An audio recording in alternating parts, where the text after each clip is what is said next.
속 터지는 효시민혜각자 도생 7회 리뷰로 돌아왔습니다. 윤미라를 빌런이라 했지만 부모님을 생각하니 이해가기도 하고 속상하면서도 저를 돌아보게 된 7회. 시청자 여러분께서 판단해주세요.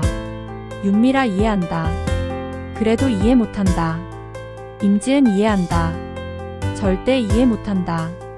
고부 갈등의 문제는 누구일까요? 지난번 남성진 휴대폰을 대신 받은 윤미라에게 임지은이 실수를 합니다. 엄마 챙기지 말고 가족을 챙기라고요. 그것을 들은 윤미라는 화가 났지만 일단 참은 척하고 임지은을 찾습니다. 임지은이 밥도 잘 안 해줄 것 같다며 직접 반찬까지 들고 갔던 윤미라. 며느리인 임지은에게 잔소리를 합니다. 임지은은 더 이상 참을 수 없다며 윤미라와 임지은은 언쟁을 하게 됩니다. 임지은은 아무리 부모가 낳아주셨고 잘 키워주셨지만 자식도 힘들기 때문에 일정 이상은 보답드리기가 어렵다는데요. 딸 친구는 방학마다 해외여행을 간다며 유럽도 갔다 왔던 친구를 부러워하며 본인은 일본 한번 다녀왔다며 불평하고 의대 입학하면 조부가 건물을 증여한다며 본인과 너무 비교된다며 한탄하는 루비. 임지은은 이런 딸의 교육에 진심이기에 더 이상 윤미라에게 휘둘릴 수 없다고 강하게 반박하며 요목조목 따집니다. 윤미라는 가만히 있지 않고 반박합니다. 자식을 잘 키워줬으니 받는 것은 당연하다. 얼마나 요구했다고 이렇게까지 하냐며 화가 끝까지 나버린 윤미라. 누가 맞는 걸까요? 윤미라가 지나친 걸까요? 임지은이 너무한 걸까요? 이렇게 싸움을 마친 윤미라는 나오자마자 남성진에게 전화를 걸어서 묻습니다. 이렇게 서러운 일을 겪었다면서 대학원까지 보낸 남성진에게 하소연합니다. 전화를 끊자마자 또 걸려오는 전화. 임지은이 남성진에게 따지는데요. 둘이 물에 빠지면 누구를 구할 거냐? 그러고 윤미라는 너무나도 억울했기에 둘째 아들에게 전화를 걸어봅니다. 밤에 혼자 술판을 버려놓고 변호사 공부한다는 설정한 빌런. 공부 방해된다며 화낼 줄 알았는데 윤미라가 고생하며 뒷바라지 해줬기에 설정환의 눈시울이 붉어졌습니다. 계속 빌런이라고 했었는데 본인의 목표를 꿈꾸는 고시생이기에 다시 응원해주고 싶습니다. 물론 유이한테 막말하고 막대하던 모습은 절대 잊지 못할 거예요. 설정환은 인형을 결국 뽑고 나오던 중 윤미라 전화를 받고 속상하던 중 남보라가 이 모습을 또 보고야 맙니다. 두 사람의 관계도 빨리 발전되었으면 합니다. 다시 루비 이야기로 돌아와 루비는 친구랑 비교하면서 임지은에게 대체 아빠를 왜 만났나며 묻는데요. 임지은은 남성진이 멍청해서라며 절대 남성진 같은 아빠를 만나지 말라는데 루비는 결혼 안 할 거라며 대답하는데 요즘 애들은 다 이런가요? 남성진이 장례식장에 가게 되며 늦게까지 자리를 지키는 도중 걸려온 전화. 바로 아들에게서 전화가 옵니다. 집을 나간다며 걱정하는 아들인데요. 딸 입시에 미쳐있는 임지은인 엄마를 못마땅하게 생각하는 아들인지라 남성진에게 드디어 이혼을 하실 거냐며 응원을 하면서 자기도 데려가달라며 대체 엄마를 왜 만났냐며 묻습니다. 남성진은 임지은이 예전에는 예뻤다며 예뻐서 결혼했다고 말합니다. 아무튼 남성진은 윤미라로 스트레스 받고 임지은에게 스트레스 받고 회사에서도 스트레스를 받게 됩니다. 갑자기 염전무가 남성진을 부르는데요. 만년차장인 남성진에게 특별 지시. 하준을 감시하라고 하면서 스토킹까지 해서라도 뭐라도 찾으라는데요. 미래 유이의 남편이 될 하준인 매부를 사전에 검증하라는 염전무의 지시. 앞으로 어떤 일들이 생길지 궁금합니다. 이제는 의천빌라로 이야기가 넘어가서 같은 건물 주민 모녀에게부터 정영숙은 극진한 대접과 존중을 받게 됩니다. 예쁜 할머니라며 그림도 그려주고요. 맛있는 주먹밥도 선물 받게 됩니다. 정영숙도 만족하며 고마워하는데요. 나중에 태산으로 복귀하면 이 두 분은 태산그룹에 프리패스 취업 가능하겠습니다. 정영숙이 다치고 어느 정도 시간이 지나자 윤미라는 이제 그만 좀 가졌으면 하기에 전원주를 종용하여 내쫓으려고 하는데요. 전원주가 정영숙에게 언제 갈 거냐 묻고 정영숙은 안 그래도 할 말이 있었다는데 놀란 전원주는 윤미라에게 바로 달려갑니다.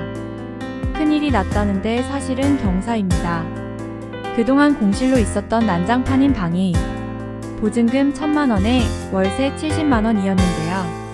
보증금은 갚고 월세를 100만원으로 준다는 정영숙의 전원주는 너무 신납니다. 효도가 드디어 효도를 한다며 복덩이를 데리고 왔다며 너무 신이 났죠. 신나서 지저분한 짐들을 다 치우는 전원주. 저 같아도 신나겠는데요. 건물주 부럽습니다. 그렇게 의천 빌라에서 거주하게 된 정영숙. 밖에서 유이가 울며 지쳐 앉아 있는데요. 유이한테 뭐 하냐며 묻는데 유이 얼굴에 상처도 있어 걱정합니다. 막내 아들이 사고 쳐서 유이가 고생하기에 갑작스러운 유이의 호구 조사를 합니다. 앞으로 하준의 배우자로 검증하게 되는데요. 윤미라와 아들의 정보를 들으며 아버지는 어떻게 되었냐며 묻습니다. 아버지의 부재에 속상하지 않나며 묻는데 유이는 괜찮았다며 씩씩하게 받아칩니다. 사실 정영숙도 태산그룹 내 지지 세력이 하나둘씩 사라지고 사망하게 되면서 무슨 일이 생길까봐 걱정하고 있는데요. 정영숙의 수심에도 유이를 걱정하는 모습에 참 좋은 분이라고 느꼈습니다. 윤미라는 임지은과 한판 싸우고 술판을 버리고 만취했는데요. 사실 오늘이 남편의 생일이었습니다. 그래서 더 생각나고 속상했었나 봅니다. 유이가 부엌에 가보니 뭔가 있는데요. 정성스럽게 윤미라가 차린 밥상이었습니다. 혹시라도 남편이 돌아올 것이라 생각한 윤미라는 와서 먹을 수 있게 준비한 거죠. 과거 회상 장면이 나오게 되는데요. 온 가족이 남편의 생일 아침상에 밥 먹고 출근하는데 이때 윤미라와 유이가 나와 아빠를 배웅하는 장면이 나왔습니다. 아빠는 뒤도 돌아보지 않고 그냥 가는데요. 이날이 가족들과 마지막 날이었던 것이죠. 결국 돌아오지 않았던 남편. 윤미라를 빌런이라고만 했는데 남편이 없는데 4명의 자녀들을 혼자서 다 키웠다고 생각하니 울컥하면서 윤미라도 정말 고생했다는 생각이 들었습니다. 모든 부모님들 감사하며 감사합니다. 마지막으로 말씀드릴 내용은 하준과 고주원의 이야기입니다. 장례식장에 온 하준은 고주원과 앉아서 이 죽음의 배후에는 뭔가가 있다며 이전에도 청렴하시던 분께서 갑작스럽게 횡령을 했다며 권고사직 당하는 것, 그리고 할머니가 사라진 것까지 의심하며 이상하지 않냐며 따지는데요. 이에 고주원도 황당하다는 듯 따뜻한 캘리포니아에서 철없이 공부하다가 본인은 태산을 위해 감옥까지 갔다 왔는데 황당하다며 핏잔을 주는데요. 고주원도 염전무와 이휘양이 한 나쁜 일은 잘 모르는 것 같고 나중에 알게 될 텐데 부모님과 태산, 하준 사이에서 분명히 갈등하는 캐릭터로 나올 것 같습니다. 그러면서 마지막 결론은 선생님 말씀을 잘 들어야 한다며 유이와 운동하는 하준을 부러워합니다. 아니 시기합니다. 이 두 사람의 대화를 염전무를 포함하여 태산 사람들이 다 들었던 것이죠. 하준이 고주원한테 개겼다는 장면이라 염전무는 하준에게 복수하는데요. 초대장을 받고 왔던 큰 계약의 자리에 하준이 왔지만 들어가지 못하게 막습니다.